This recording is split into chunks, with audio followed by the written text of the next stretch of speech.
एक घने जंगल में बहुत सारे जानवर रहते थे। उनमें एक सियार भी था, जिसे उसकी चतुराई और होशियारी के लिए जाना जाता था। एक दिन जंगल में भूख से परेशान होकर सियार भोजन की तलाश में घूम रहा था। अचानक उसे एक बड़ा और मोटा हाथी मृत अवस्था में पड़ा मिला। सियार की खुशी का ठिकाना नहीं रहा, क्योंकि उसे एक बड़ा भोजन मिल गया था। लेकिन तभी उसकी नजर शेर पर पड़ी, जो दूर से उसकी ओर आ रहा था। सियार समझ गया कि अगर शेर ने उसे यहाँ देख लिया तो वह हाथी का सारा मांस खा जाएगा और सियार को कुछ भी नहीं मिलेगा। सियार ने अपनी चतुराई का इस्तेमाल करने का फैसला किया।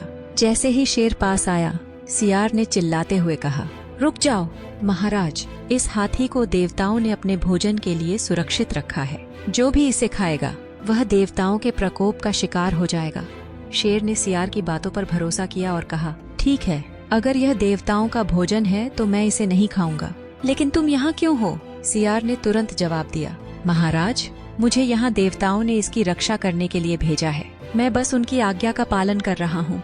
शेर ने सियार की बातों पर यकीन कर लिया और वहाँ से चला गया। जैसे ही शेर दूर गया, सियार ने राहत की सांस ली और फिर से हाथी के मांस को खाने लगा। लेकिन तभी एक और बड़ा जानवर, भालू, वहाँ आ पहुंचा।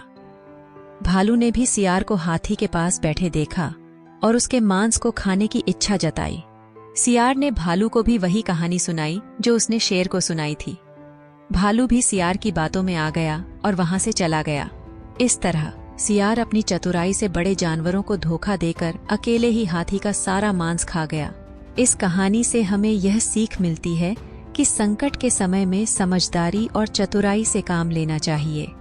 चतुराई से हम बड़ी मुश्किलों को भी हल कर सकते हैं। बस सही समय पर सही तरीका अपनाना जरूरी होता है।